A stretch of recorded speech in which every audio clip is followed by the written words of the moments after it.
Hello and welcome to Home Truths, a series of conversations about Victoria's housing supply, brought to you by UDIA Victoria. With the Victorian election approaching, UDIA's Home Truths conversation series is here to bring you perspectives from experts across Victoria's housing ecosystem, from the development sector leaders to builders to community advocates and local government. Today, I'm joined by Richard Temlett, National Executive Director at Charter Keck Cramer. Richard, welcome. Sean, thank you so much for having me today. Really pleased to be here. Well, a couple of months ago, we launched our Victorian Election platform, and 2026 is such an important year for Victoria as we head into a state election. How would you describe Victoria's current performance in relation to housing supply targets? Sure, Sean. Before I answer that question, I just wanted to give a bit of a background. It won't take very long, but I want to pick up on your points about 2026 being such an important year. Obviously, we've got the election towards the end of the year. It's absolutely critical that the right evidence-based policy decisions are actually made now. It's going to set up Victoria for the next 7 to 10 years. And I can't emphasize how important that is. I prepared that research for the UDIA. I wanted to look at all the states and territories, how they were performing against one another, and then also how they were performing against their longer-term averages before the pandemic. And I wanted to do that because I head up the research team at Charter Keck Cramer. I work in a national role across all the markets, and it's very clear to me that a lot of information in the media is fixating on one or two data sources or metrics. It's not considering the performance of the other states or the longer-term performance of that individual state. And as a result, Victoria often gets a very bad reputation, and it's scaring off a lot of investment. And so our mission at Chart is basically to look at the data, the evidence, and to perform that evidence-based independent research. I wanted to look at all those metrics to actually see how Victoria was performing. Was it performing as poorly as some people said, or was it performing as well as other people said? I suppose that obviously is the context. It's in a report that was published. And I suppose what the good findings were, I always like to start from the positive side of things. Victoria is still performing very strongly in certain metrics. And that it's the same metrics that even before the pandemic made us one of the most livable and then the most livable city in the world. Those fundamentals still remain. The issue that we've got is that when we looked at some of the stats and some of the metrics, Victoria has fallen from effectively being number one to almost last on some of them, which is probably no surprise to a lot of the listeners. It wouldn't even be a surprise to a lot of members of government, to be perfectly honest with you. But it's really disappointing because those metrics, when Victoria and Melbourne was number one, really encouraged investment, both foreign and local investments and development in this fantastic state. And it's the reason why Melbourne in particular performed so strongly. And so the report shows we're still performing well on certain metrics. We're not performing well on other metrics.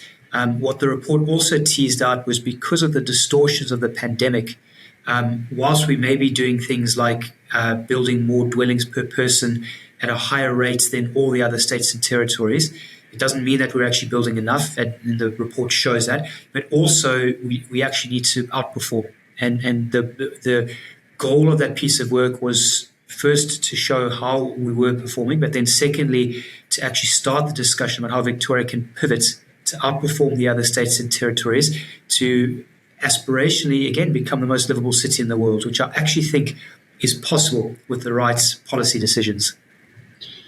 Well, I think you're spot on, and it certainly plays to our election policy pillars as well in terms of supply and certainty, taxation settings, and bringing back confidence for investors and market participants, providing funding for enabling infrastructure to unlock that supply.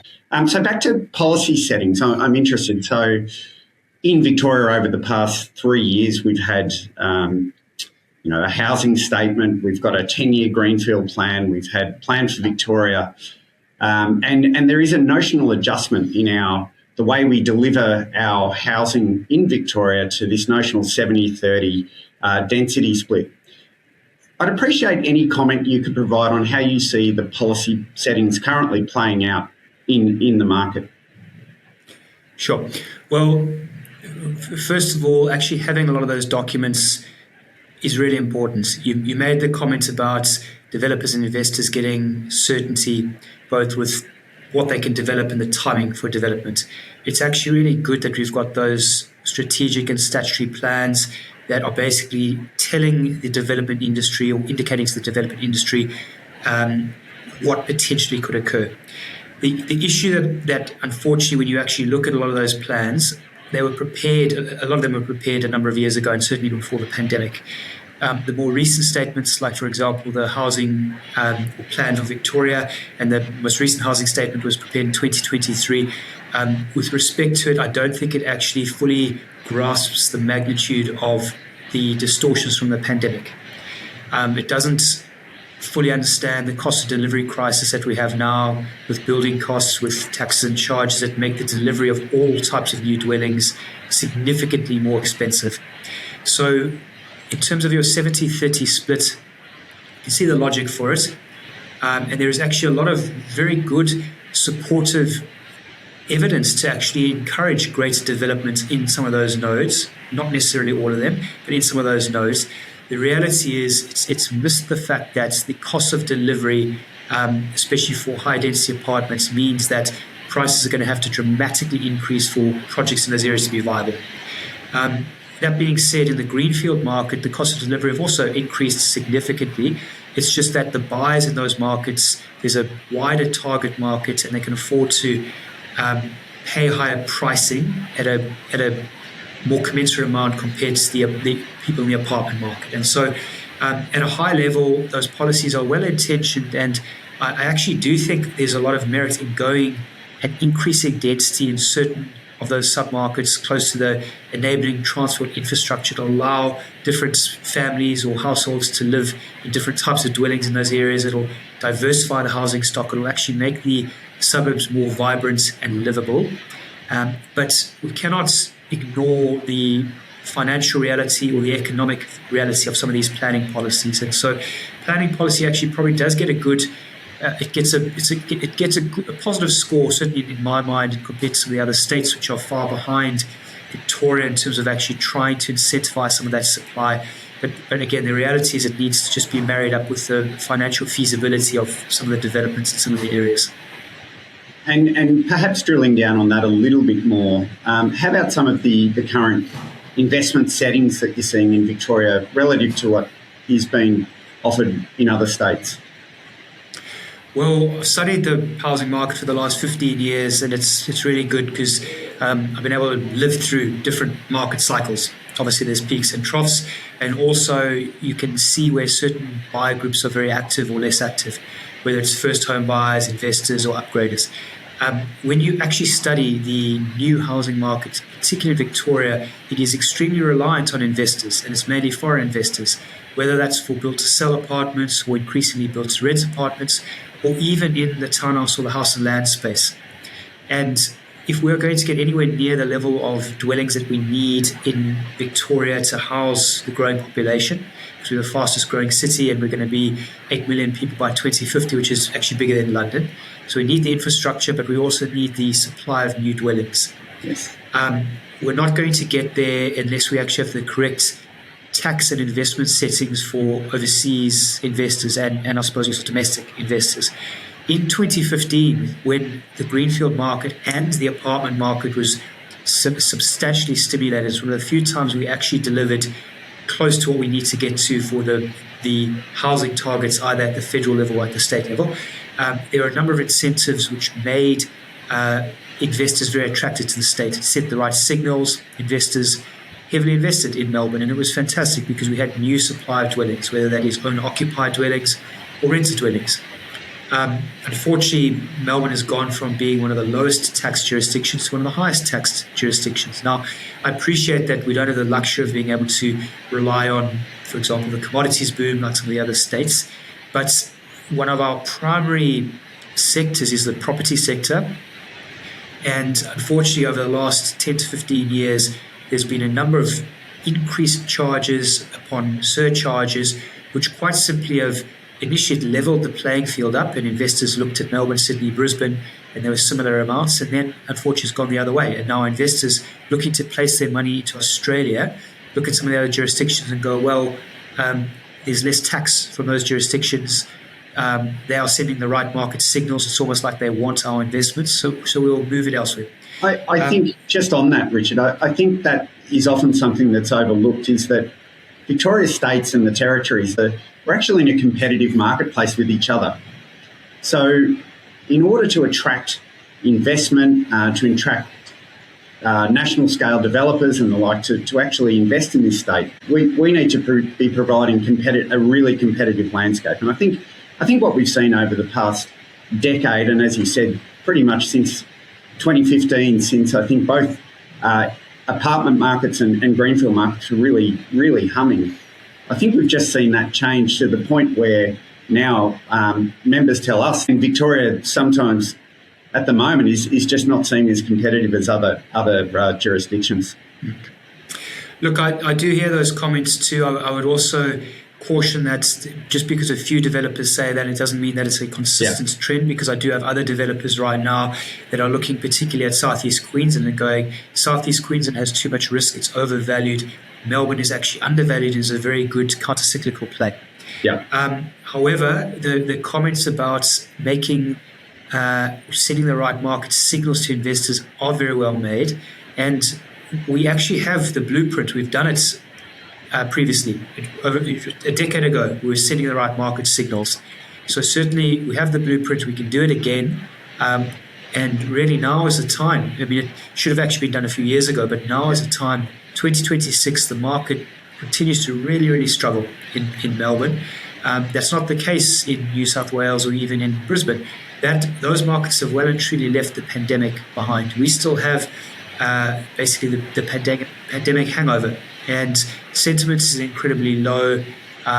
We need new ways of thinking, and we actually need that spark of excitement that I know that Melbourne has. And one of the ways to bring that back is to actually open the doors to investment for investors.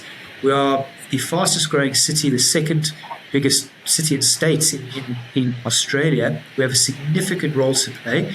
We have all the amazing fundamentals to really succeed. And so it's getting those settings right, and really the private market will actually do the rest. And it's been waiting for a while for this to occur, and I do hold out hope that it will occur. And I must admit, I won't get into the political side of things, but if you saw, there's a number of different voter bases, age groups, or the people that, whatever tenure type they have, whether they rent or they own, that are incredibly dissatisfied with the current policy settings, the current role of governments, and we need fresh thinking. But it is doable, and that certainly is what I hold out hope for. We're not past the point of no return. It just takes brave policy settings and informed by the evidence and the data to actually put us back on the right track. Just on the policy again, Richard, if we were to pick your top three things that you think could bring about change, what would they be? Yeah. I've been thinking a lot about this. Obviously, there'd be more than three, but if I had to pick three, definitely one would be addressing the issue with residual stock. I actually think that's an easy win. That stock has been built. There's demand from investors for it that could actually go a long way to helping the apartment market get reactivated. Yeah. The second one, it most likely comes back to overseas investors. There's taxes and surcharges and further taxes on foreign investors. And that's deterring either developers coming in or investors coming in, or even investor buyers coming in, which really underpin different segments of the market. And then the tax wedge, which I've said for a while, is extremely cost prohibitive. And it's not just in Victoria. There's a number of states that are in a similar position, where taxes and charges on certain types of dwellings make up 30 to 40% of the actual cost of delivery. That is extremely high, gets passed straight up to the consumer, being the end user. It all but destroys the opportunity to deliver affordable housing. And right now, even if you do things like stamp duty reductions, the high taxes and charges offset those changes. And so it's providing the industry with more certainty and sending the right signals to the market that Melbourne is open for investment. And so it would be foreign investors welcoming them back. And then also I am increasingly hearing, and there's an enormous amount of anxiety with particularly the windfall gains tax and how that policy is being interpreted. And I even query the assumptions behind how it's going to raise revenue to fund the infrastructure. It just seems to be there's a number of issues with that, but it is also causing concern in the markets as to what capital does and when it does. And so giving the market more certainty, reducing some of that, those costs, or even just deferring it, it goes down to the bottom line. It means the cost of delivery are lower. It means that the ultimate price of the product then is lower. It means then that there's a greater pool of buyers to buy, which means that developers can then get funding, which means that funding flows and ultimately new supply gets built. So it can actually work. And the government isn't that far away from actually really helping the market from being activated, because Brisbane and Sydney are so significantly more expensive now than Melbourne. It actually makes Melbourne look extremely affordable. So doing that will actually then, there's push and pull factors my instinct says it's just a matter of time before that capital does start coming back to Melbourne. But the government could actually just do it in a quicker way and a smarter way by getting these settings in policy correct. Yeah, I think that the term certainty is just critical to the industry. Decisions can be made around certainty, and we almost class it sovereign risk in many respects. And there still is a bit to do on that front. Now, finally, from me today, we've seen this Middle Eastern conflict, fuel shortages, and rising material costs really have an impact. What do you think some policy and industry responses, or what responses may be needed, do you think, to ensure that we keep our industry in Victoria moving during this uncertain time? Well, I must admit, I think the New South Wales government, I was up in Sydney, as I was telling you last week, and I do a lot of work there, and I was presenting at one of the events.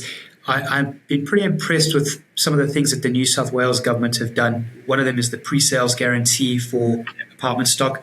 The other one is actually codifying modular and volumetric construction into the planning system. I think that is long overdue, and Victoria could go a long way to actually doing that. Right now, the biggest risks across all states and territories really are building labour, building costs, building materials. So it's actually supporting that segment of the market, which has been battered and bashed since the start of the pandemic. Yeah. So it's supporting, and there's various ways to do that, whether it's through reduction in payroll taxes or even tax holidays for that sector. And it's not to give them a free kick, it's just to keep a very important segment of the market afloat, because if that sector continues to struggle like it has, we're not going to get the dwellings delivered, which is obviously it's a tragedy, but it's important that the government focus on how they can support the sector in that space. One of the biggest things in my mind, though, and I hear it consistently, so I will raise it, is that November is crunch time for Victoria.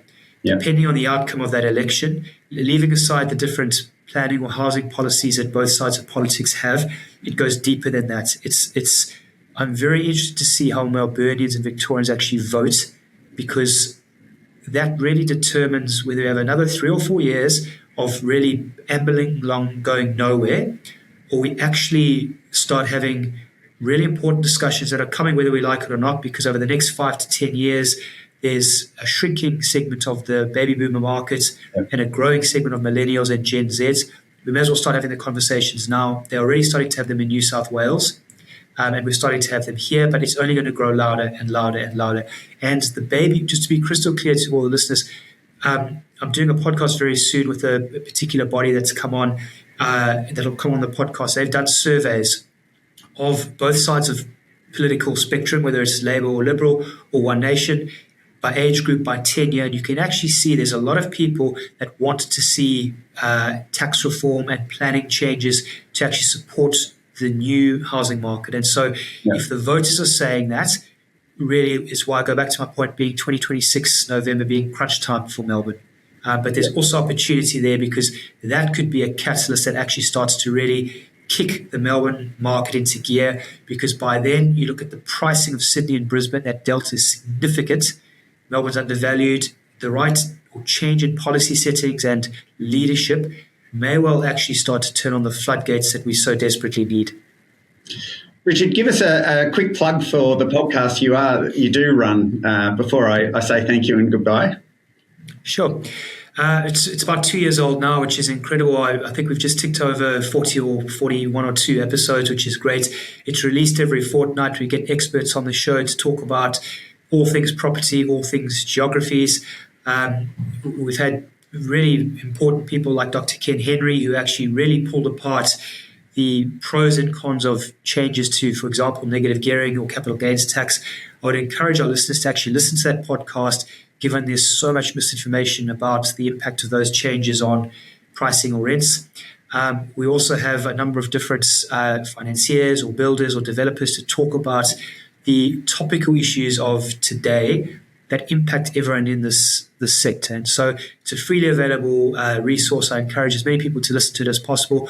Also, if you're interested to actually reach out to the people that come on the show, please let me know. And I take great pride in actually referring on and making those networks.